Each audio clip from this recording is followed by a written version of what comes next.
La particularité des maladies auto-immunes, c'est que le corps va s'attaquer à une partie de lui-même. Il va envoyer des cellules, des anticorps contre les propres constituants du soi. Dans les maladies auto-immunes, en fait, il va y avoir un ressenti, une croyance une partie de moi a mis en danger. Donc je ne peux vivre qu'à condition de détruire cette partie de moi. Je vous donnerai un exemple tout à l'heure. On peut avoir aussi, dans les maladies auto-immunes, très souvent, il y a beaucoup d'inflammation. Et l'inflammation qui dure dans le temps, c'est de là, au niveau du décodage biologique, c'est de la colère. L'inflammation, c'est rouge, c'est chaud, ça fait mal. Il y a de la colère. Mais comme la colère, je n'ose pas exprimer ma colère à l'extérieur, que j'ai peur de la réaction du monde, alors je la retourne contre moi. Ça peut être une explication des maladies auto-immunes. Mais le plus souvent, on va retrouver cette partie de moi a mis en danger, donc je ne peux vivre qu'à condition de détruire cette partie de moi. Et j'ai un exemple de cette jeune patiente d'une vingtaine d'années qui a déclenché une polyarthrite rhumatoïde lorsqu'elle décide de partir en voyage, loin de sa famille, pendant plusieurs mois, faire du trek à l'étranger. Et là, la polyarthrite rhumatoïde, c'est une maladie où la personne détruit ses propres articulations.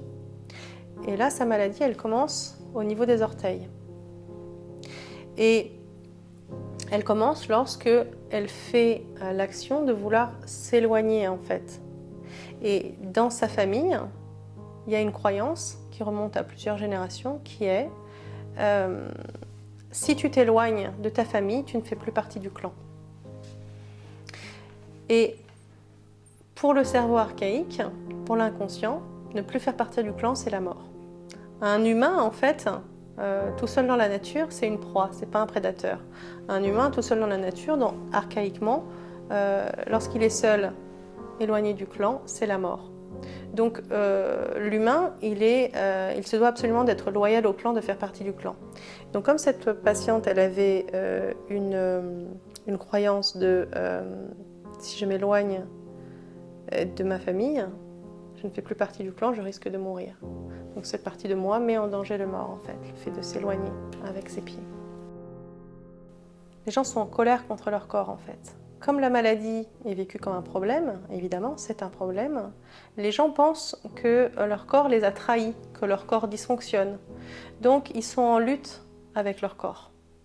Et en fait, c'est essentiel de reconnecter la personne à son corps, de refaire la paix avec son corps. Parce que c'est vraiment un travail d'équipe, en fait. La personne ne peut pas guérir si elle est en guerre contre son corps. Et le décodage biologique permet de comprendre que le corps ne dysfonctionne pas, bien au contraire, le corps fonctionne très bien. Et la maladie, le symptôme, c'est une solution.